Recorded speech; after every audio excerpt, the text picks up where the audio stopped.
Today is the 21st, I guess, of May, and on May 19th, which was Friday, we celebrated Swami Kriyananda's birthday, which is the explanation for the altar for those of you who don't come often enough to know what the dates and times are. I thought I would take today and just talk a little bit about Swami, because why not? It's this weekend, and we can do the scripture reading next year. I'm always thinking a lot about Swamiji, but particularly so right now. Many of you know I was gone for about 2 weeks. A woman named Narayani, who many of you know because in the last years of Swamiji's life, she took over the responsibility, especially as he became more and more incapable. She took care of him and took care of his life. He became incapable physically and incapable spiritually of relating in a practical way to the world, and she took care of both of his body and also became his interface with all of the things that he had to do. And she and her husband Shurjo, she's from Spain, he's Indian, and they've been in more or less retreat in Spain for 9 or 10 months. Swamiji had asked her to write up her experiences with Swami, with him. Just in the last month of his life, he just mentioned it. Even though English is not her first language, he wanted her to write the book in English. Fortunately, Shurjo was educated in English, and with a little help from her friends. And she asked me to come over and help her go through the manuscript, both for the language and also just for the clarity. So that's where I've been. I was going to go for a week, but a week wasn't long enough, so I stayed until Swami's birthday. So I've had this wonderful 3-week darshan, both with them as dear and wonderful friends, and also just point by point going through all her experiences. It's a short book. It's just more reminiscences than, it's not meant to be comprehensive. But our experience together was, the three of us, wasn't just, is this the right way? Is there a split infinitive? Where do the commas go? And things like that. It's when you're trying to express something as personal and as sensitive as her experiences with Swami, to really put it into words it's not easy. I mean, add the language difficulty, but actually she's very gifted in her intuition, and actually was becoming a very good writer of English by the time we were really done.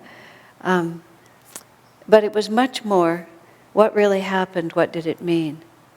What did you really experience, and what of what you experienced do you want to say? And it's the same project that I've been working on for quite some time, writing a much different book. Her book was entirely subjective, really. There was no effort to make an objective record. I'm trying to write an objective record that is also my perspective on it. And many of you know, but I was not only away these 3 weeks, but in 2 weeks I'm going away for a couple of months, because I just can't concentrate in the way that I need to concentrate in order to do this. And being with them and just absolutely doing nothing all day, every day for 15 or 20 days, whatever it was, really told me that's the only way you can write something like this. And this is an assignment I have from Swami, and my life has been on hold for quite some time until the book is done. So it's necessary to take a strong step.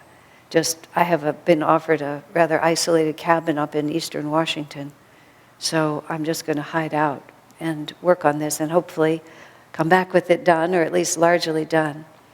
But all of that is just by way of saying, I just have spent so much time just thinking about who Swami Kriyananda was.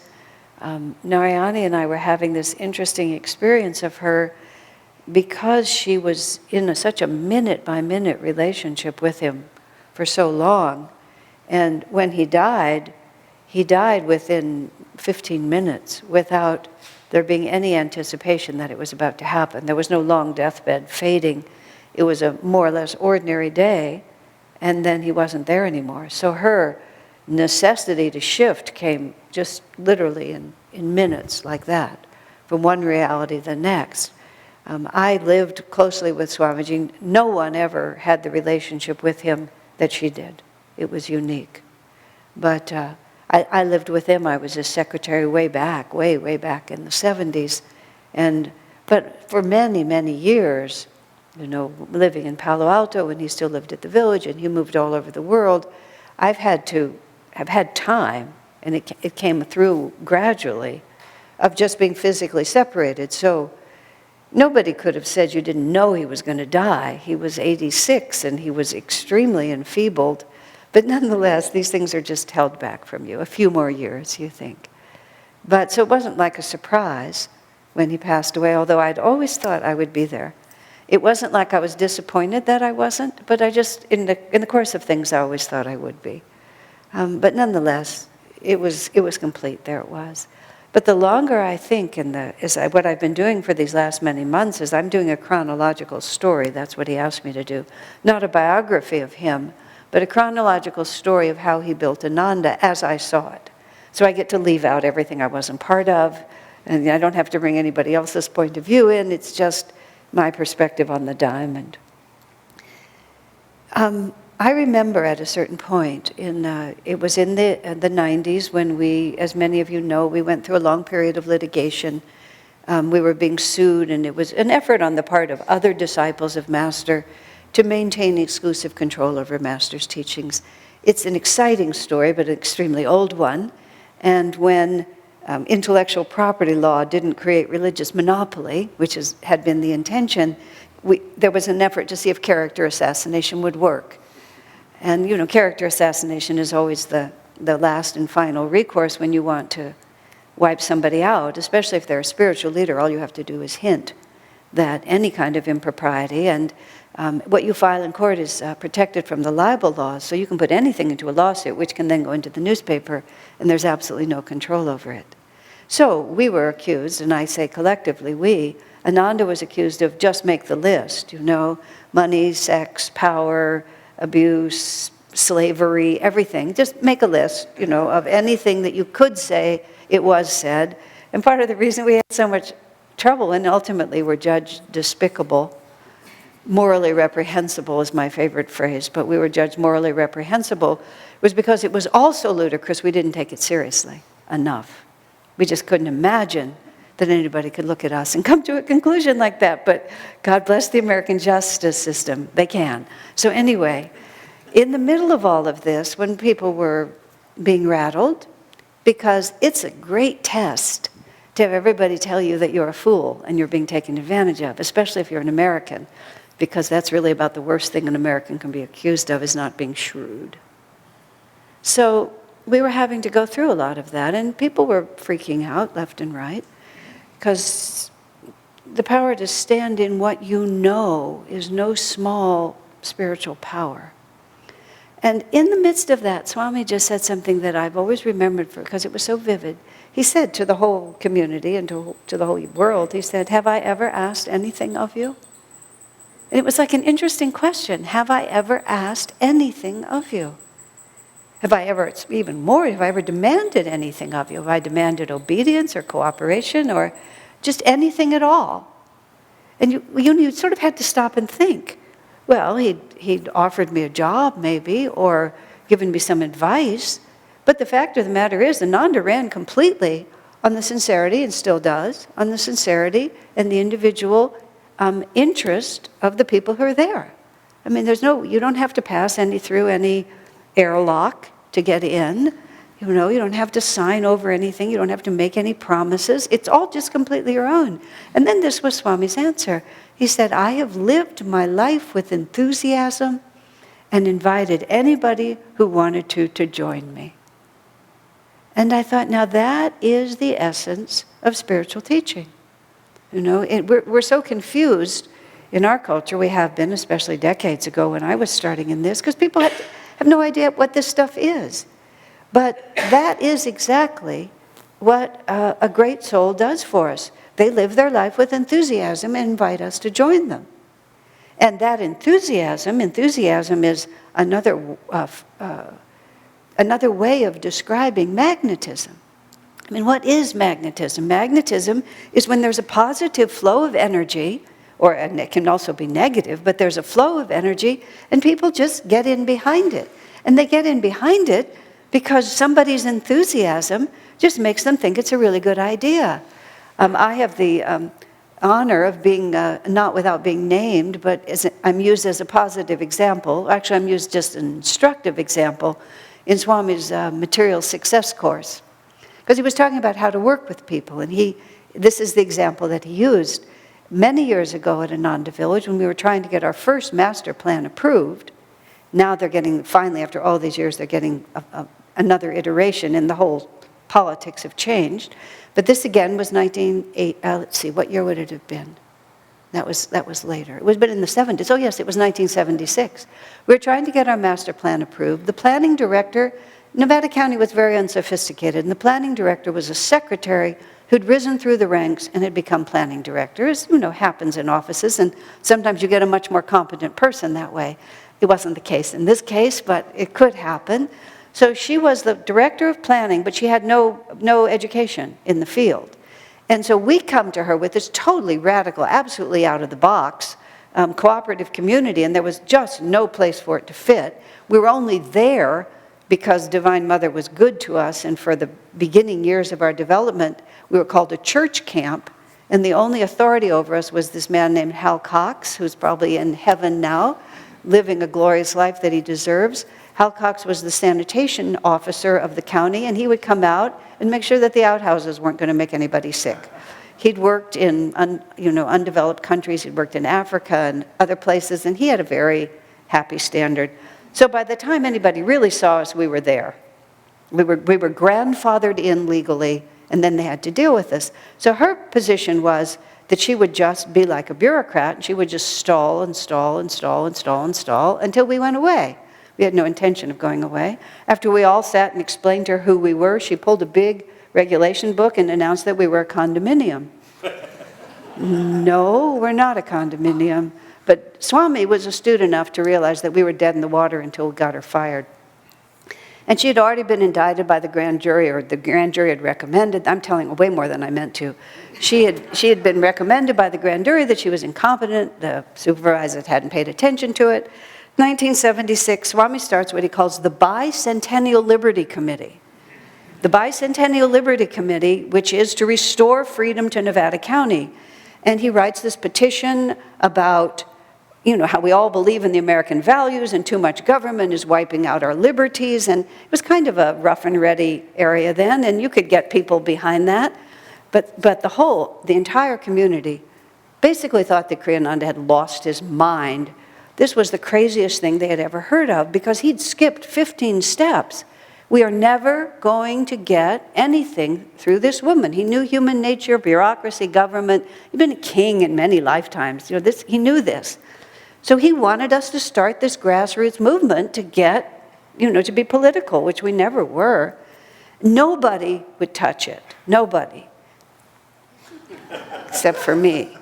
And he writes in his thing, he said, I couldn't get anybody to do it, but there was one person I knew if I appealed to her sense of humor, which was true. He said, so I characterized the whole thing as a madcap adventure and got her on board, which he did. He just says, basically, I have a loony plan. We're going to be the Bicentennial Liberty Committee. I'll be the chairman. You can be the secretary. And then he sent us out to town with these petitions. We ended up with 4,000 signatures. 4,000? Yeah, 4,000 signatures. It was a small town. He says to me later, he said, I was in dead earnest, but I presented it to you that way because I knew you would get it. I figured, what the heck? Swami wants me to do it, and this is where I'm really going. What do I care? And of course, then I was so enthusiastic, and I thought it was just so goofy, and I thought, why not? What have we got to lose? That I sucked everybody else into it. Same principle, just by enthusiasm. What difference does it make? What have we got to lose? It'll be a lot of fun. We can just go out there, and we just did the whole thing and got her fired. Somebody competent came in, we got our master plan through, just like that. We got her relieved because she should have been, and then they wanted to run me for county supervisor by that point. God. I said, Swami, do I have to? I was willing to, but this is not funny anymore, because I'd been to those meetings. I mean, death by boredom. Oh, God. And he said, no. He said, we're not after power. He said, we're not looking for power. He said, we had a specific objective. Now that we have it, we're not here, we're not political. And he pulled me back and I got out of that. Now, where I really wanted to go, having said all of that, was the realization of how completely, especially in those early days, and I'm speaking for myself, when I look back, I find out now that not everybody was living as I was living. But this is how I lived right from the start, right from the moment that I saw Swamiji in 1969, all those years ago. It's like, this man has something. He just has something different than anyone I've ever seen. And he was up in those hills there. Those of you who've been to the seclusion retreat, which is still quite rustic, and some of those buildings are the original buildings. It was very rustic, but he just had this enthusiasm for this idea of what we were going to do. And it wasn't based on just some random idea. He was the disciple of a great master. But even then, all of that was much less known. But what he had in himself was he had this absolute conviction that this is worth doing, and so much more worth doing than anything else, that by his enthusiasm, he just pulled all these people. When he was expelled from SRF, which was the age of 36 in 1962, he had absolutely nothing. It's really, when you stand back and think about it, he'd been a monk for 14 years. He never finished college. He had no adult life except in this monastery, because it was God blinding everybody. He was expelled from that organization with just, maybe $1,000. He's in the guest room of his parents' house with no friends, nothing. But he had discipleship, absolute faith in his guru, and he also had this inner determination that this is what my life is about, and I'll die trying. And then he just started out. And he just went step by step by step by step. And of course, he was and is a free soul. He had power like very few of us have. But nonetheless, we're not at the same stage that he's at anymore. But what he had was that conviction. And I myself in my own life, I have a certain energy and determination and a desire to do something worthwhile. That was how I was when I was younger. It was completely helpless. It was a helpless desire is what I would call it. Because I couldn't find anything that I could really believe in. That was the hardest part until I came onto the spiritual path and I met Swami. I had all the energy, I had all the enthusiasm. I didn't have very much discipline, and my brain was like, it was a chipmunk in a cage, just running around like that. But partly because there was no place to put it. It just would go in circles, and what was I going to do with it? This man walks in, and he is convinced. He is convinced that God realization is the answer. He's absolutely certain that Paramhansa Yogananda is a true master, and that the ideals he laid out for society, for individuals, are true, and if we follow them, the promise of those principles will be realized in our lives. And he stood there, he was in his early 40s at that time, as the fulfilled promise of those teachings.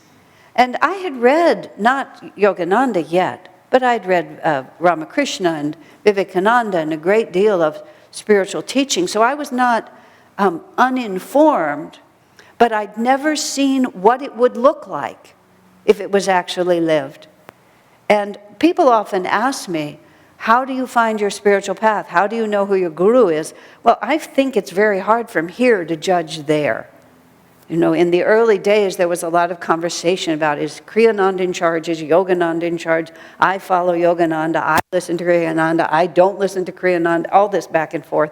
My answer was always, the difference between masters, we called him Yogananda and Swamiji, is not discernible to me yet. The difference between me and Swami is so obvious, I'm going to cross that gap first, and then I'll worry about the one that comes after it. You know, he had what I wanted, and I couldn't parse apart all the little bits, but I saw a person who had energy, intelligence, the discipline, the capacity to work, and was having so much fun doing it. There's a period of time in my life where I carried a little Walkman recorder and listened. I think I've mentioned this in here, and made lots of recordings. I felt, and still do, that it would just be so worthwhile. The recorder began to inhibit life a little bit, so I put it down. Once I recorded something I really shouldn't have recorded, and that was kind of the end of it. It was a very bad moment. But when I listen to those recordings now, the one thing that strikes me, many things strike me, but one thing that strikes me powerfully is how much we laughed. We just laughed all the time. We'd just been sued by SRF, this thing had happened, that thing had happened, just terrible, but we always managed to find something funny in it. I mean, famously, the worst day of the character assassination trial, when Swamiji was just, reamed through by these horrible attorneys, and he walks out from the courtroom, and this huge crowd comes around him, and Swami was a fan of James Bond movies. In those days, they were more innocent, and someone asked him, "Oh, we're all about to die. How are you doing, Swamiji?"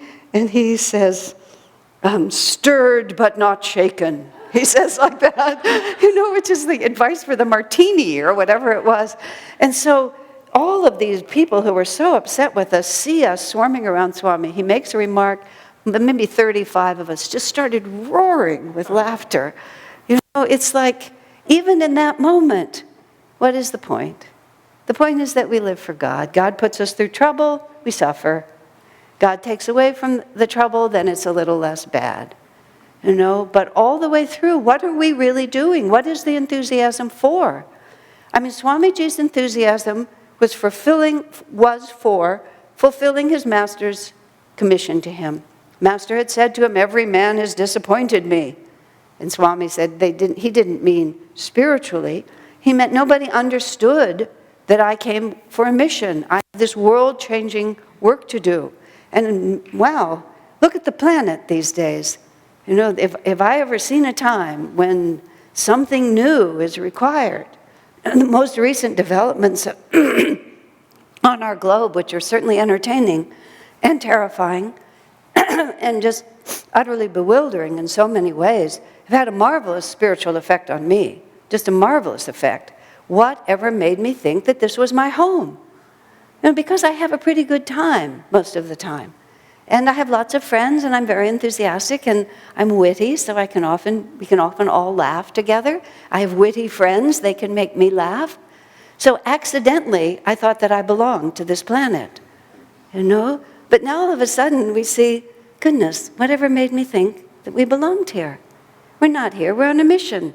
We're on a job from our guru. The avatars really, thank you, are running this world. But we're in a very interesting, rather cursed time right now, where a tremendous number of dark ideas, and America's just, one place where it's showing, just dark ideas are all over the place. We are in a war. We're in a war between expansive, new age, literally, Dwapara, rising, expansive, everybody together way of thinking, and the don't you threaten my little piece of turf kind of energy. And then for some reason, the demons have been given a lot of power. Somebody seems to think it's a good idea to give the demons power. So we're just walking around and sharing the space with a lot of really odd people. I remember once, I saw somebody playing some really, spine-shattering kind of sound. And I said something to Swami about, I can't understand why they're listening to that. I said, so-and-so looks like a perfectly nice person. And Swami, he got so serious. He said, if you could see the consciousness. Just like that. So here we are. But we're here for a reason. It started because for some reason, God and gurus decided that Yogananda would be born in 1893 and come to America in 1920, which meant that Swami Kriyananda would be born in 1926, which means that he would start Ananda and that we would all have to show up to help him. It was obviously our time. I think it was a really bad idea.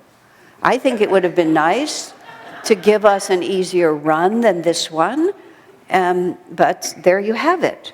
Once the whole thing has started rolling out, here we are. So what do we concentrate on? What do we have enthusiasm for? Where do we find our strength? What do we really believe in? My strength and my weakness in life, this is a very interesting fact, almost everybody's worst quality is their best quality taken just an inch too far. Just a little too far. Think about it. Watch your friends. It's a fascinating thing. You're really good at something, but then you go too far. I have always had a tremendous amount of confidence. You might even call it an absurd amount of confidence in my own point of view, which is great. I really believe in it. It can make me a little disrespectful and not so kind toward others, which has been a problem I've had to pull back. But once I'm convinced that something is true, I don't know, I'm not intimidated, which of course has served me terrifically on the spiritual path, because self-realization, the understanding of what we're really doing in our life, what life is really all about. We live in such a hostile environment, in every way, in terms of physical beauty, in terms of what people eat, the cars they drive, how much stuff people think they have to have, how we're educating children, which is a living nightmare for the children. There's just so many different ways in which they don't know what they're doing. They really don't know what they're doing. I don't care how many degrees they have. I don't know how many people are there. Don't ever watch any live presentation of Congress. It will make you so depressed, just so depressed. You're looking at these people with no light in their eyes, with no warmth in their voice. You just wonder, and these are the ones in charge? I mean, we've had some better folks in those positions for a while. This isn't one of our best periods, but nonetheless, self-serving, self-interested, selfish. It's like, who cares what they think is important? God realization, Master's teaching, Swami's expression of those. I mean, this is what gives our life value.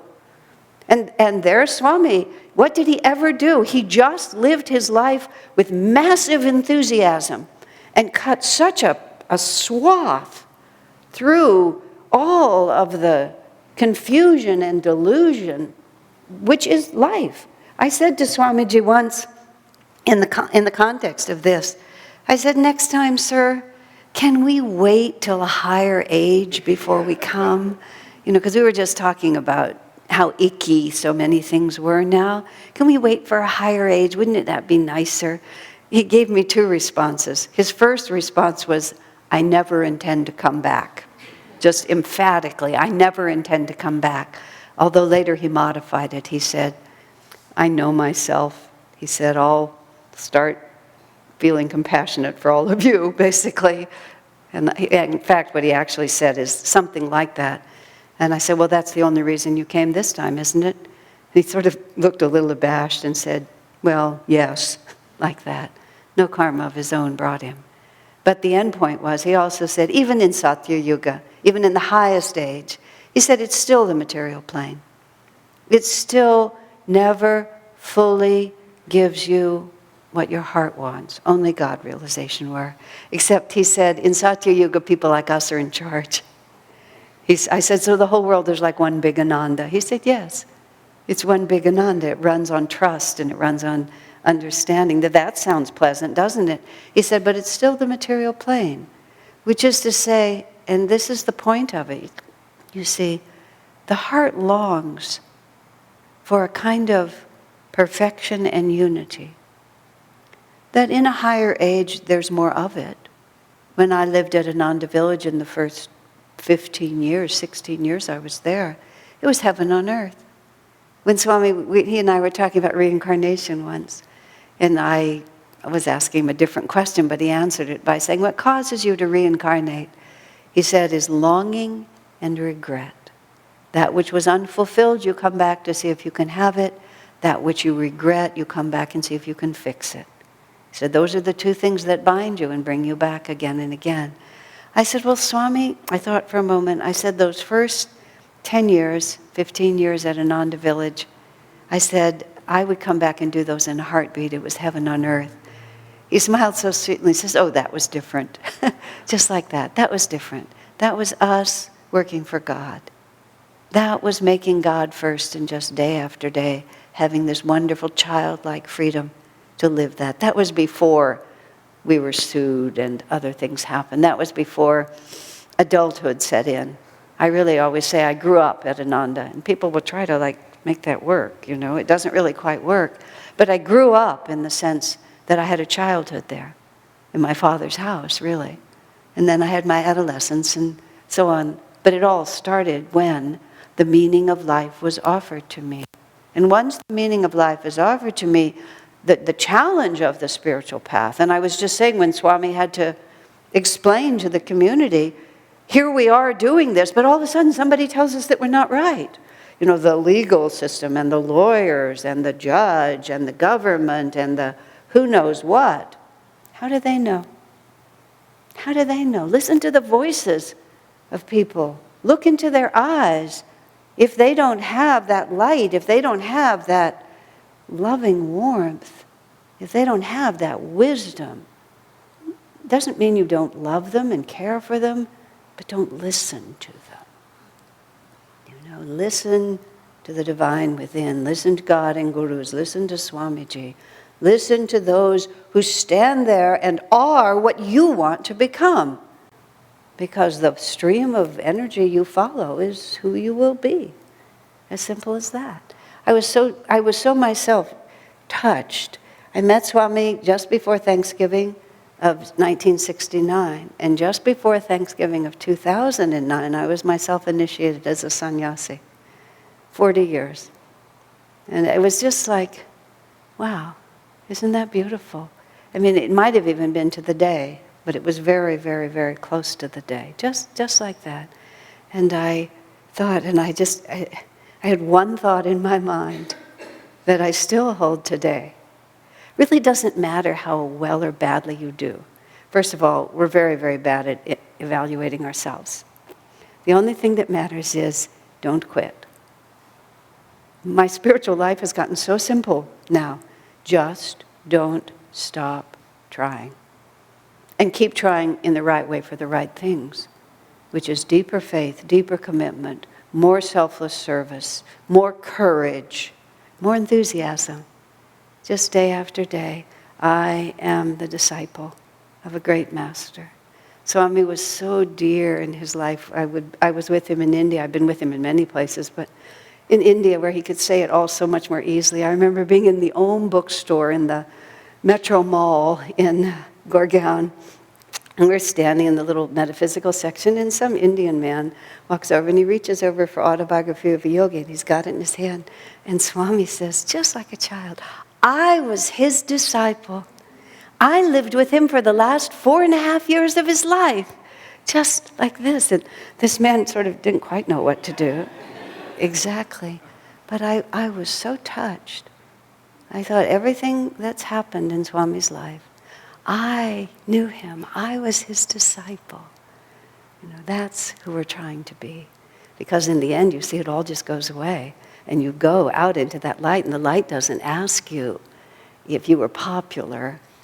It doesn't really ask you, how many votes you got. How much did you love? How loyal to me were you to that which you knew to be true? How much of your true self did you live? In the end, that's all that counts. God bless you.